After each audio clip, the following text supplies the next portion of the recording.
Good morning दोस्तों, कैसे हैं आप लोग। मेरा नाम है मोहित और मैं स्वागत करता हूं आप सभी लोगों का अपने यूट्यूब चैनल फिजिक्स पोडियम पर, जिसमें कि हम लोग वेक्टर्स पे चर्चा कर रहे हैं।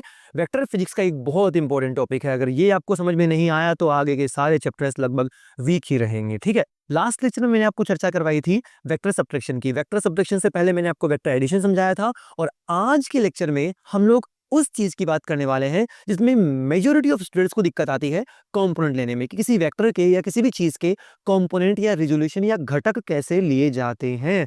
तो चलिए शुरू करते हैं। आइए देखिए, रिजोल्यूशन ऑफ वेक्टर कंपोनेंट। पहली बात तो समझते हैं कि इसका मतलब क्या होता है। ठीक है, कि कंपोनेंट लेने का मतलब क्या है। बेसिकली हम बहुत धीरे धीरे बातें करेंगे, धीरे धीरे समझेंगे चीजों को।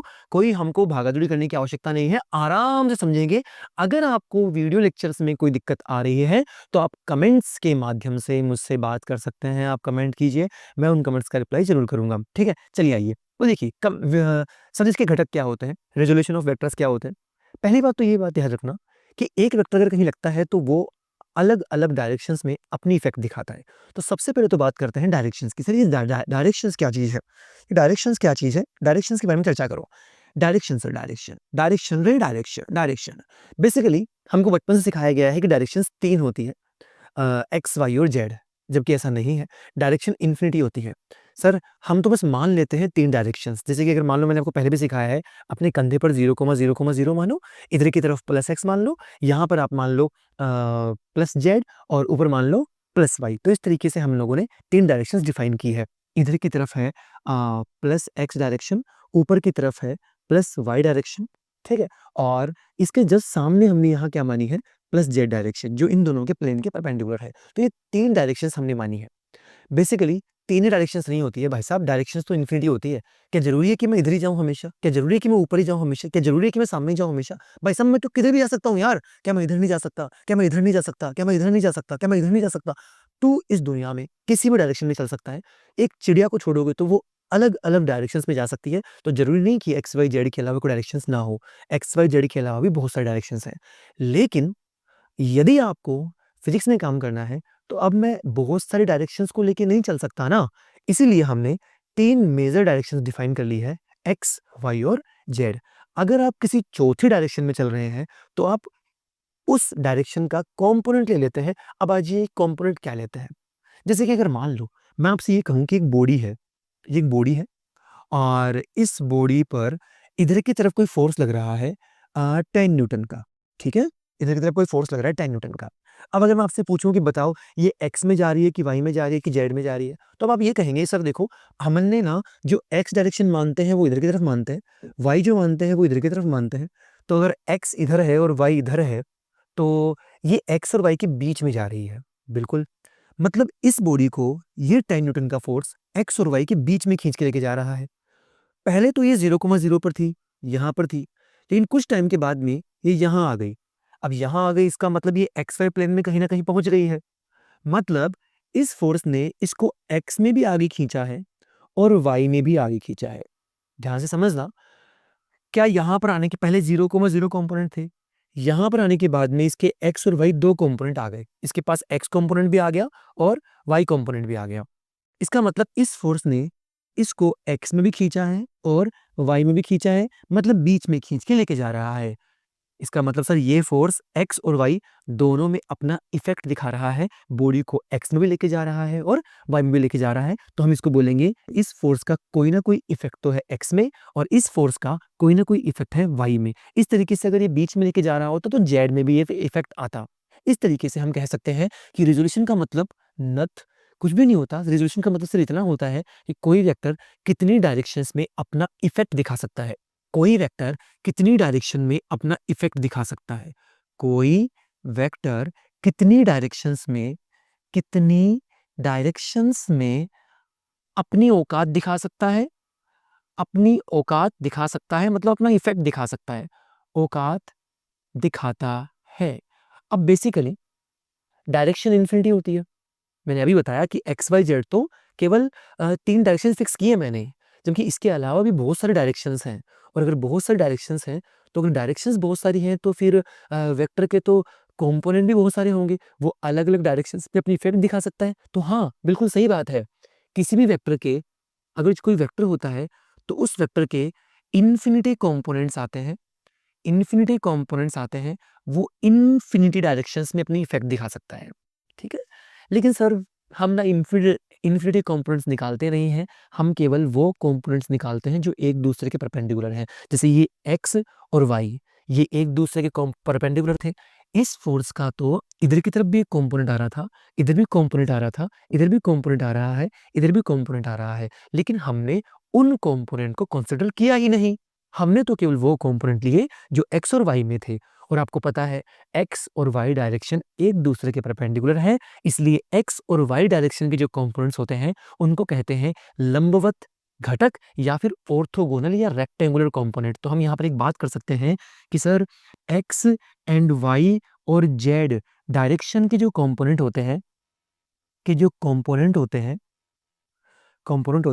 वो परपेंडिकुलर टू ईच अदर होते हैं, परपेंडिकुलर टू ईच अदर। दोबारा समझिए ये बात को, वो कंपोनेंट जो एक्स वाई या जेड में आएंगे वो एक दूसरे के परपेंडिकुलर रहेंगे, और परपेंडिकुलर कंपोनेंट्स को हम बोलते हैं ऑर्थोगोनल, ऑर्थोगोनल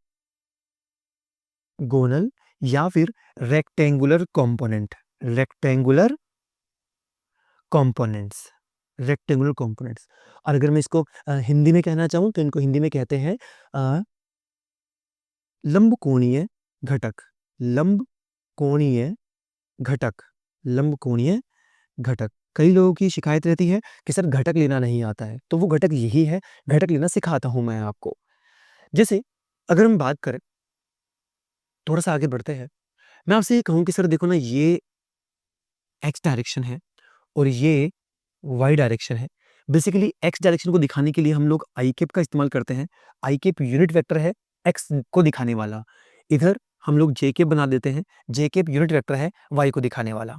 सर यहाँ पर ना मैंने यहाँ पर एक वेक्टर बनाया बीच में, तो ये है एक आर वेक्टर। अब किसी भी वेक्टर के पास दो चीजें होती हैं, एक उसका डायरेक्शन, डायरेक्शन इधर की तरफ है, और एक उसका मैग्नीट्यूड, तो मैग्नीट्यूड हम मान लेते हैं किसका है, आर। अब एक बात बताओ, क्या ये वेक्टर एक्स के साथ कुछ ना कुछ एंगल बना रहा है? हाँ बिल्कुल बना रहा है, हम उसको बोल देते हैं थीटा। ये आर वेक्टर एक्स के साथ थीटा एंगल बना रहा है, ठीक है, थीटा एंगल बनाया है इसने। तो सर एक बात बताओ, अगर मैं यहां से एक परपेंडिकुलर ड्रॉ करूं, मैंने यहाँ पे परपेंडिकुलर ड्रॉ किया तो एक ट्रायंगल बना मेरे सामने। तो ट्रायंगल बना तो इस आर वेक्टर का इधर भी एक कंपोनेंट आएगा, इधर भी एक कंपोनेंट आएगा। मैं इसको बोल देता हूँ आर का एक्स कंपोनेंट, और इसको बोल देता हूँ आर का वाई कंपोनेंट। बेसिकली ये जो वाई कंपोनेंट रहेगा, मैं इसको यहाँ दिखाता हूँ, यहाँ दिखाता हूँ, ये है आर वाई, ठीक है, क्योंकि जितनी लेंथ ये है उतनी ही लेंथ ये भी है। तो सर हमने यहाँ पर दो कंपोनेंट लिए, हमने यहाँ पर दो कंपोनेंट लिए, तो यहाँ पर ये दो कंपोनेंट्स हैं, एक आर एक्स और एक आर वाई। अब अगर मान लो मुझे आर एक्स लेना हो, सीधी सी बात है, ये जो आर वेक्टर है ना, ये जो आर वेक्टर है, आर वेक्टर एक्स में भी अपना इफेक्ट दिखा रहा है और वाई में भी अपना इफेक्ट दिखा रहा है। तो ये आर एक्स और ये आर वाई दोनों परपेंडिकुलर कंपोनेंट्स हैं, परपेंडिकुलर रिजोल्यूशंस हैं, परपेंडिकुलर ऑर्थोगोनल कंपोनेंट्स हैं, रेक्टेंगुलर कंपोनेंट्स हैं। तो मैं यहाँ ये बोल सकता हूँ sir R X and R Y are vector के ही पार्ट हैं, ये उसी के बच्चे हैं, आर वेक्टर के ही पार्ट हैं, पार्ट है। तो सर अगर मान लो मैं आर वेक्टर को लिखना चाहूं तो एक्स डायरेक्शन का इफेक्ट आई के साथ लिख दो, ये आर एक्स आई में है, ये आर वाई जे में है। तो आर वेक्टर के पास दो चीजें हैं, एक तो एक्स में है आर एक्स और एक वाई में है आर वाई। तो किसी भी वेक्टर को लिखने का तरीका ये है। अगर सोचो यहाँ पर जेड वाला कंपोनेंट भी होता तो मैं लिख देता प्लस आर जेड के। इस तरीके से मैंने यहाँ दो कंपोनेंट लिए आर एक्स और आर वाई। अब मुझे आर एक्स और आर वाई की वैल्यू निकालनी आनी चाहिए। सर एक बात बताओ, ये थीटा है, ये आर एक्स है, ये परपेंडिकुलर हाइपोटेनियस है, ये बेस है, तो मैं अगर यहाँ से कोस थीटा निकालना चाहूँ, कोस थीटा, तो कोस थीटा क्या होता है, बेस अपॉन हाइपो। अब सर यहाँ बेस कितना है, ये थीटा, बेस है आर एक्स, तो आर एक्स अपॉन हाइपो कितना, आर। और अगर यहाँ से सोल्व करूंगा, मैं आर एक्स निकालना चाहूँ तो आर को ऊपर भेज देना, तो यहाँ से जो आर एक्स आएगा वो आएगा आर कोस थीटा। तो इस आर का जो थीटा के साथ वाला ये कंपोनेंट होता है ना भाई, ये होता है आर कोस थीटा। थीटा के साथ वाला जो कंपोनेंट होता है उसे बोलते हैं आर कोस थीटा। अच्छा ये भी तो कंपोनेंट है आर वाई, इसे कैसे निकालेंगे? सर देखो ये आर वाई है, जितना आर वाई ये होगा वही तो ये होगा। तो अगर मैं ये आर वाई निकालना चाहूँ तो ये थीटा के सामने तो परपेंडिकुलर है। तो अगर मैं साइन थीटा की बात करना चाहूँ तो साइन थीटा होता है परपेंडिकुलर अपॉन हाइपो। परपेंडिकुलर है आर वाई और परपेंडिकुलर का मतलब लंब, लंब है आर वाई और कर्ण है एच। तो सर हम यहाँ पर कर्ण को लिख देंगे आर। यहाँ से अगर मैं आर वाई निकालना चाहूँ तो आर वाई की वैल्यू आएगी आर साइन थीटा। तो सर ये जो वैल्यू है ना, ये है आर साइन थीटा। इस तरीके से मैं आर वेक्टर लिख सकता हूं। तो सर मैंने ना यहाँ पे अगर आर वेक्टर लिखना चाहूं तो आर एक्स की वैल्यू हो जाएगी R cos theta I cap plus R sine theta J cap. इस आर वेक्टर के दो कंपोनेंट हैं, एक x में है और एक y में है। और अगर आपको r वेक्टर लिखना हो तो x वाला कंपोनेंट i के साथ लिख दो, y वाला कंपोनेंट y के साथ लिख दो। छोटी सी बात जानूं मैं आपसे, क्या rx i में है इसका मतलब क्या rx के पास डायरेक्शन भी है? हाँ है सर, rx तो इधर है x में। क्या ry y में है तो क्या y वाले कंपोनेंट के पास डायरेक्शन है? हाँ सर, y वाले कंपोनेंट के पास डायरेक्शन है। तो अगर डायरेक्शन है इसका मतलब ये Rx और Ry डायरेक्शन भी रखते हैं? हाँ बिल्कुल रखते हैं। तो अगर डायरेक्शन रखते हैं मतलब किसी वेक्टर के जो कंपोनेंट होते हैं क्या वो भी वेक्टर ही होते हैं? क्योंकि वेक्टर के पास दो चीजें होती है, मैग्नीट्यूड इतना रहा सर, डायरेक्शन आई केप। इसका मतलब R X and R Y ये भी वेक्टर्स ही हैं, ये भी वेक्टर ही हैं। इसका मतलब किसी वेक्टर के कंपोनेंट भी वेक्टर ही होते हैं। आर एक्स भी वेक्टर है और आर वाई भी वेक्टर है। बहुत बढ़िया, बहुत शानदार। इस तरीके से मुझे रिजोल्यूशन निकालना आ गया। जैसे अगर मान लो आपके सामने एक सिंपल सा एग्जांपल लूं, मैं अगर आपसे ये कहूं कि आपके पास ना ये दो डायरेक्शंस हैं, इसको मैंने एक्स डायरेक्शन बोला, इसको मैंने वाई डायरेक्शन बोला। सर अच्छा इससे पहले ना एक छोटी सी चीज मैं ले लेता हूं आपके सामने एग्जांपल देने से पहले। सर क्या मैं यार निकाल सकता हूँ? हाँ बिल्कुल निकाल सकते हैं। ये रहा आर कोस थीटा आई के प्लस आर साइन थीटा जे के। नहीं नहीं वैसे नहीं सर, आर निकालना है, मैग्नीट्यूड निकालना है। तो ये ट्रायंगल है और ट्रायंगल के अंदर, त्रिभुज के अंदर ये आधार है, ये कर्ण है, ये लंब है और ये कर्ण है। अगर मैं यहाँ पाइथागोरस थ्योरम लगाना चाहूँ तो सर पाइथागोरस थ्योरम क्या बोलती है? पाइथागोरस थ्योरम ये बोलेगी कि आर का स्क्वायर या आर की वैल्यू रूट में आर एक्स का स्क्वायर प्लस आर वाई का स्क्वायर। तो अगर आपके पास किसी वेक्टर के दोनों कंपोनेंट हो तो आप उस वेक्टर का मैग्नीट्यूड निकाल सकते हैं एक्स वाले के साथ, एक्स वाले का स्क्वायर प्लस वाई वाले का स्क्वायर। मतलब जो एक्स डायरेक्शन में है उसका स्क्वायर कर दो, वाई डायरेक्शन में है उसका स्क्वायर कर दो। अब एक छोटी सी बात याद रखते हैं, इतना लफड़ा हमको नहीं करना है कि इतनी सारी चीजें करेंगे हम लोग। अगर मान लो कभी भी आपको कोई वेक्टर दे दे और उसका एंगल दे दे एक्स या वाई के साथ, तो जिसके साथ एंगल बन रहा है ना वो आएगा कोस वाला कंपोनेंट। दोबारा सुनना, वेक्टर दे दे, थीटा दे दे, जिसके साथ एंगल बन रहा हो ना वो आएगा कोस वाला कंपोनेंट और जिसके साथ एंगल नहीं बन रहा हो वो आएगा साइन वाला कंपोनेंट। तो एक कंपोनेंट है आर कोस थीटा, एक कंपोनेंट है आर साइन थीटा।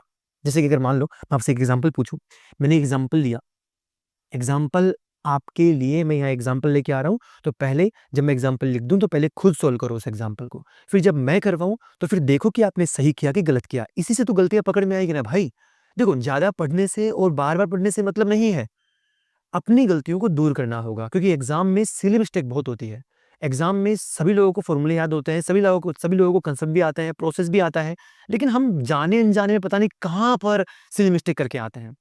और फिर वहां जब कर रहे होते हैं ना एग्जाम में पेपर, तब तो हमको लगता है कि हाँ मैं सब सही कर रहा हूँ, मुझसे ज्यादा तो किसी को आता ही नहीं है, देखो ना मैंने आंसर भी निकाल दिया और पहला ऑप्शन मिल भी गया हमको।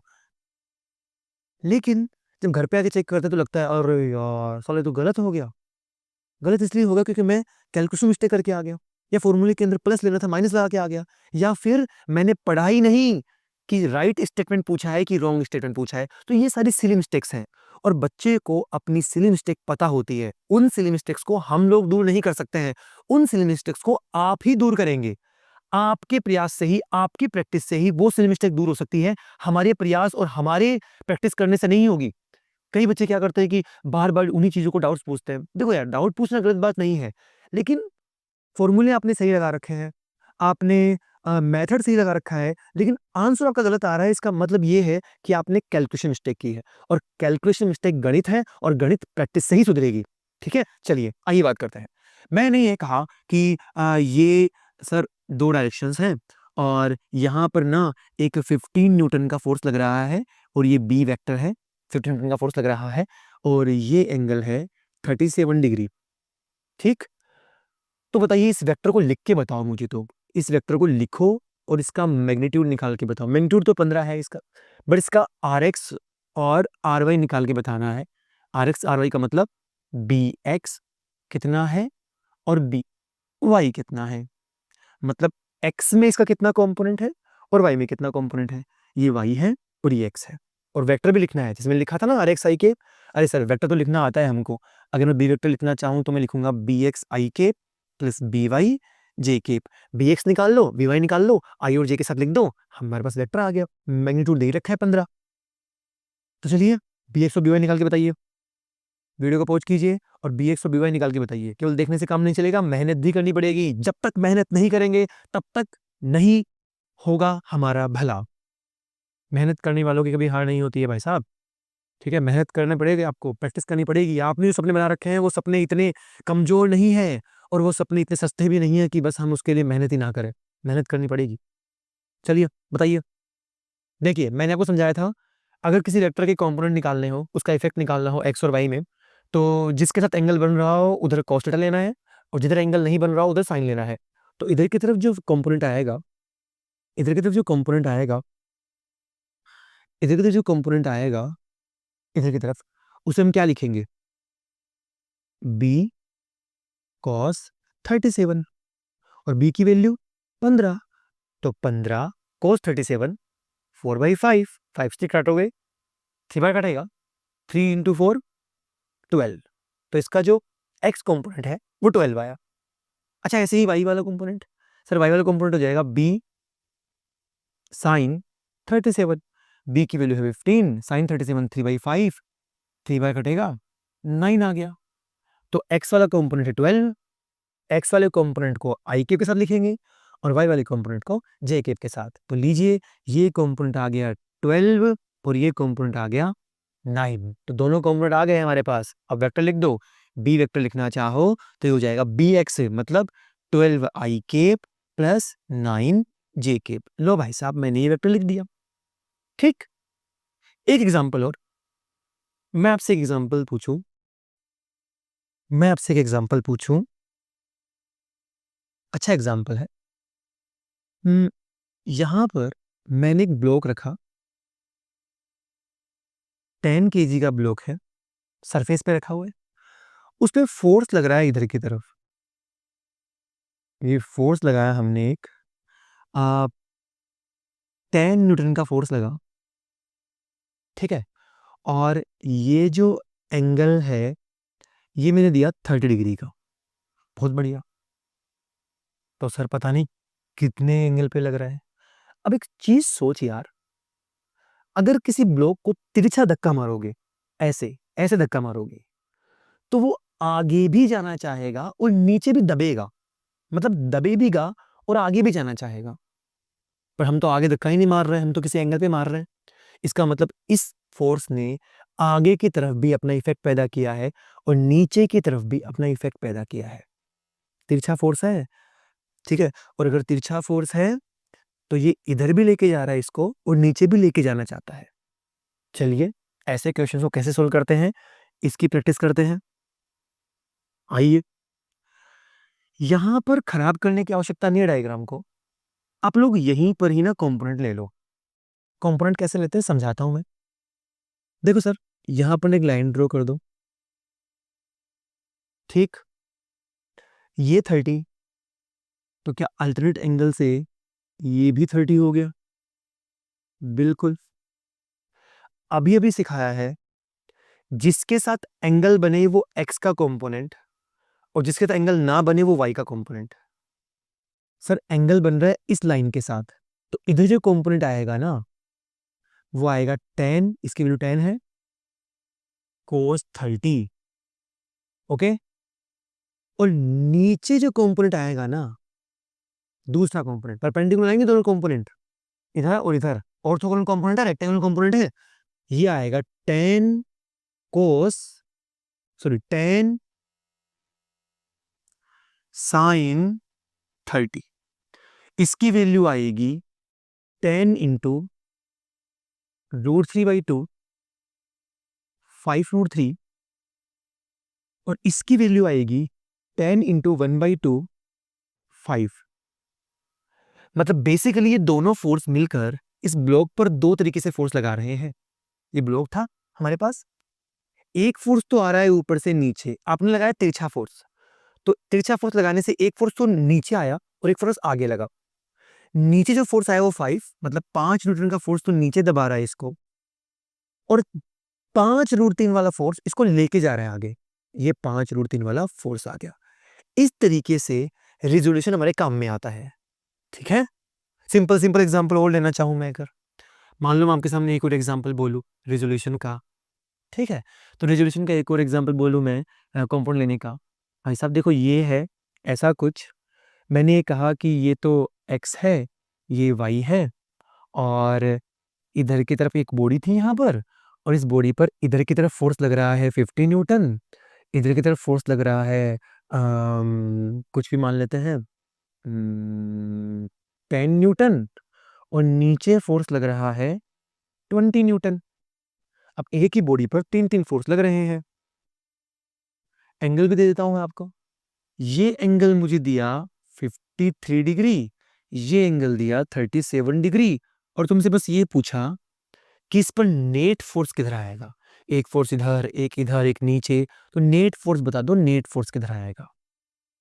ठीक है सर, देखो तिरछे फोर्स लग रहे हैं तो कंपोनेंट लेना पड़ेगा सर।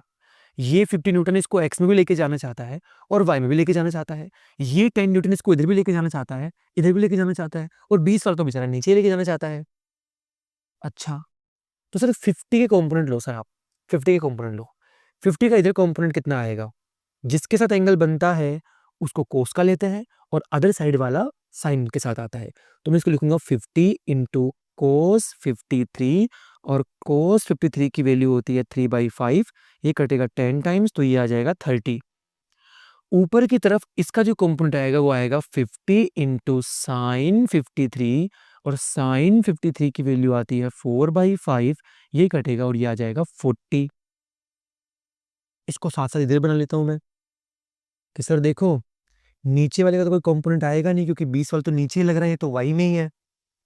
इधर जो 50 था उसको तोड़ दिया मैंने दो कंपोनेंट में, अब 50 नहीं लग रहा, अब लग रहा है 30 और 40।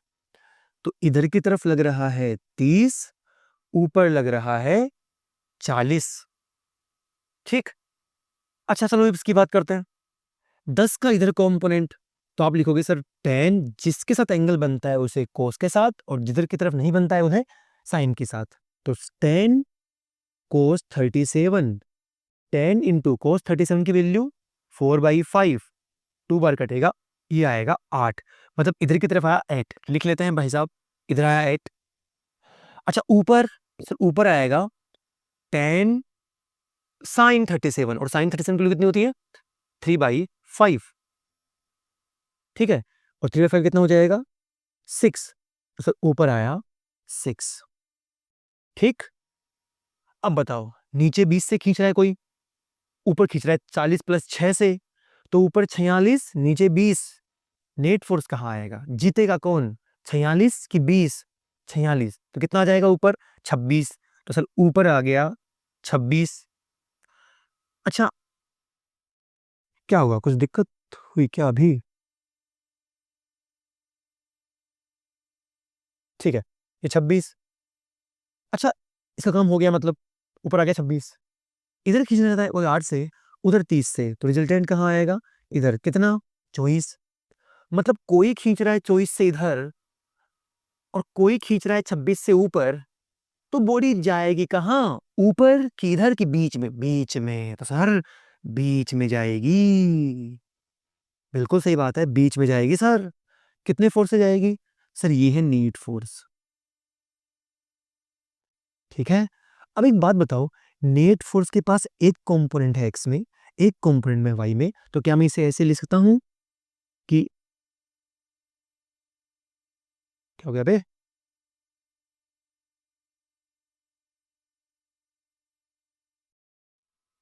तो क्या मैं इस नेट फोर्स को ऐसे लिख सकता हूं, F net vector equals to 24i cap plus 26j cap, ये मेरा आंसर है। इस तरीके से हमें रिज़ॉल्यूशंस लेने आनी चाहिए। आई होप कि अब आप किसी भी वेक्टर का रिज़ॉल्यूशन ले सकते हैं। एक छोटा-सा एग्ज़ाम्पल और करवाता हूँ, थोड़ा वीडियो लेक्चर लंबा हो रहा है थोड़ा वीडियो, लेकिन ठीक है हम लोग एक एग्ज़ाम्पल और कर लेते हैं। मैंने आपको एग्ज़ाम्पल दिया और मैंने आपसे ये कहा कि एक इंक्लाइंड प्लेन है, फिसल पट्टी है एक, ये एक इंक्लाइंड प्लेन है और इस इंक्लाइंड प्लेन का जो एंगल है वो है थीटा और यहाँ पर ना मैंने एक ब्लॉक रखा, ये एक m मास का ब्लॉक है, ठीक है? अब सब लोग जानते हैं कि अगर ये ज़मीन पे रखा हुआ है, ये ज़मीन पे अगर रखा हुआ है, तो इस ब्लॉक पर नीचे की तरफ फ़ोर्स आएगा, बिल्कुल आएगा, mg खींचेगी इसको। तो सर mg नीचे लग रहा है इस पर, लीजिए आइए चर्चा करते हैं। सर इसको mg ना नीचे खींच रहा है, हर बॉडी पे ग्रेविटेशनल फ़ोर्स लगता है, mg नीचे खींच रहा है। सर mg अगर नीचे खींच रहा है तो इस mg के कंपोनेंट तो आएँगे, mg तो इधर लग रहा है, फिर नीचे क्यों आ रहा है? इधर तिरछा क्यों आ रहा है? क्योंकि mg का एक कंपोनेंट इसको नीचे लेके आ रहा है। अगर मैं यहाँ पर एक परपेंडिकुलर ड्रॉप करूँ, मैंने यहाँ पे एक परपेंडिकुलर ड्रॉ किया, ठीक है? mg का अच्छा ये थीटा, तो ये 90, ये 90 तो ये 90 माइनस थीटा, तो ये कितना? थीटा। अब बताओ mg का इधर कंपोनेंट कितना आएगा? जिसका तो एंगल बनता है वो cos थीटा, तो इधर आएगा mg cos थीटा और इधर कितना आएगा? mg sin theta, mg sin theta. तो इधर आया mg cos, इधर आया mg sin, इधर आया mg cos, इधर आया mg sin। mg के साथ जिसने एंगल बनाया थीटा वो mg cos, इधर की तरफ mg sin थीटा। तो सर ये कंपोनेंट ही इस m को नीचे लेके आ रहा है। ये चीज़ हमारे एनएलएम में और काइनेमेटिक्स में बहुत काम में आने वाली है। इसको भूलना मत। आई होप कि आपको रिज़ॉल्यूशन लेना समझ में आया। अगला एक छोटा-सा टॉपिक जो है मैं 3D वेक्टर्स में बनाने वाला हूँ कि 3D वेक्टर क्या होता है और उसको ज़रूर देखना क्योंकि 3D वेक्टर से कई बार क्वेश्चन्स आए हैं और डायरेक्शन कोसाइंस भी लेना सिखाने वाला हूँ। तो थैंक यू वेरी मच।